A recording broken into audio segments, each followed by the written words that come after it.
nous sommes des optimistes. Oui, nous avons espoir. Et c'est notre rôle d'académique de conseiller le prince.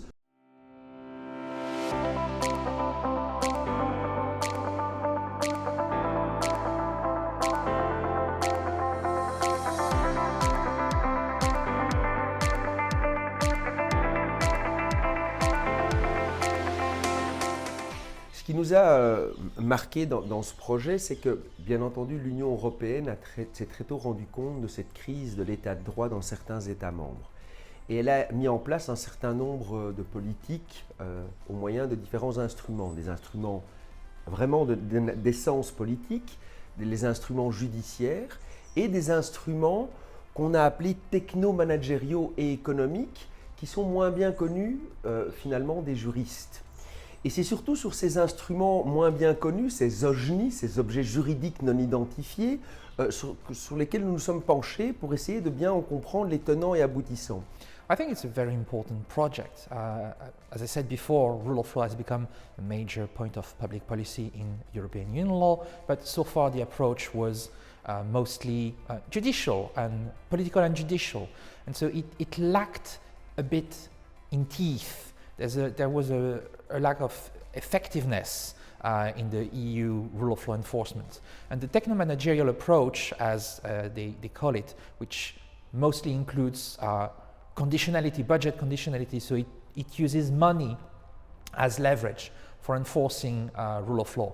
And I think that so far, this is one of the mechanisms that has already achieved the biggest level of success, even though it's not perfect, even though there are some problems with that, but it's very important to look into this approach. This is a judge-made concept, since it appeared in the famous Lever judgment of the Court of Justice in 1986. Je pense que partiellement il y a eu faillite, mais peut-être aussi parce que les mécanismes juridiques ou politiques étaient eux-mêmes limités et qu'on ne voit pas toujours ces limites quand on regarde les différents mécanismes existants. On dit parfois la Cour de justice n'a pas fait ce qu'elle devait, mais comme je venais de le rappeler, la Cour de justice, elle ne peut agir que quand elle est saisie et elle a un certain prisme d'action et donc de fait elle ne pouvait pas à elle seule résoudre les problèmes de backsliding plus génériques de l'état de droit comme ça s'est produit dans certains pays. Donc ça me paraît assez compréhensible qu'il faille différents outils et qu'on ait pensé tout à coup, ou en tout cas progressivement, à toucher plutôt à la bourse des États que de manière ponctuelle via les voies plus classiques de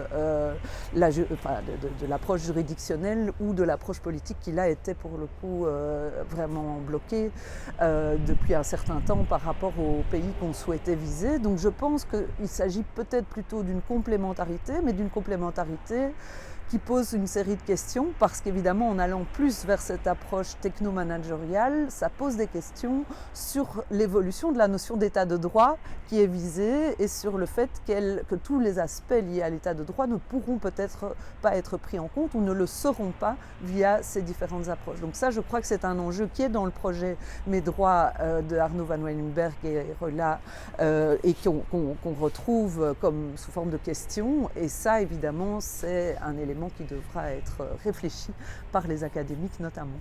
Et donc c'est de ces instruments économico-technico-managériaux dont il sera question au cours de ces 2 jours. On s'est rendu compte que cette nouvelle stratégie de l'Union européenne au moyen des instruments techno-managériaux aboutissait en fait à défendre, à essayer de sauvegarder l'état de droit essentiellement dans sa dimension économique et financière, et moins les aspects liés à la non-discrimination ou au statut des personnes les plus faibles. Et c'est ça finalement que cette étude a démontré, c'est que ces instruments et cette nouvelle stratégie n'ont été qu'un remède partiel à ce problème très très large. Et ce que nous proposons, c'est justement que les institutions européennes élargissent leurs moyens d'action pour prendre en compte ces autres dimensions de l'état de droit un peu oubliées par cette nouvelle stratégie.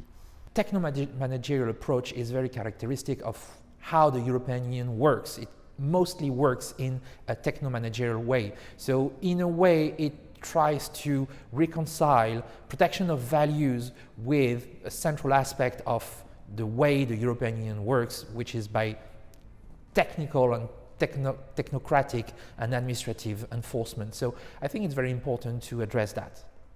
Ce qui est techno-managérial, c'est-à-dire des tableaux de bord, des rapports, toutes ces logiques donc de managérialisation de l'action publique, eh bien, elles ne fonctionnent pas bien parce qu'on a des États qui sont déjà très loin dans la violation de l'état de droit. On a des États qui n'en sont pas au balbutiement, qui hésitent ou qui ont des politiques qui pourraient être interprétées. Non, on a des États qui assument assez fort leur réforme du système judiciaire, des politiques qui n'appellent évidemment pas à caractère discriminatoire, mais qui ont des effets discriminatoires. Et donc, les outils managériaux ne répondent pas adéquatement à ça. En revanche, et c'est un des grands apports, je trouve, de ce colloque, où les institutions européennes étaient invitées et ont pris la parole très librement et nous ont appris beaucoup de choses, c'est de dire que les espoirs sont plutôt fondés sur l'instrument économico-financier. C'est-à-dire taper dans le portefeuille, pour le dire de manière un peu vulgaire, semble produire des effets. C'est encore que le début, comme le disait bien Royla, mais semble être sans doute l'outil le plus adéquat aujourd'hui pour pouvoir faire bouger les lignes. Bien sûr, ça pose beaucoup de questions à caractère philosophique. Répondre à une crise de valeur par une réponse financière, il y a quelque chose qui est dérangeant. Ce n'est sans doute pas la réponse idéale. Mais aujourd'hui, pour répondre à votre question de l'effectivité, c'est cet outil-là qui semble être le plus efficace.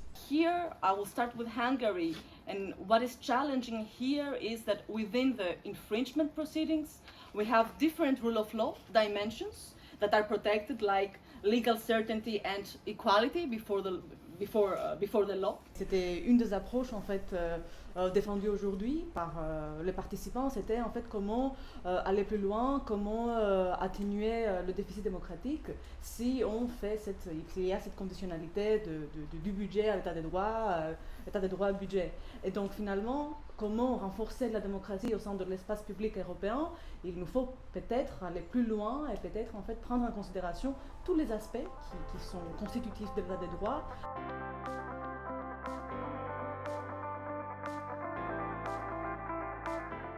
I am reasonably confident that academics are amongst the intellectual stakeholders, if you excuse this expression, that can make a difference and that can be heard by the European Commission. But at the end of the day, they have to take into consideration a lot of different interests. I'm a bit concerned that in some cases narrow political interests might prevail, but the more academics can speak up, the more influent they might be. Nous sommes des optimistes. Oui, nous avons espoir. Et c'est notre rôle d'académique de conseiller le prince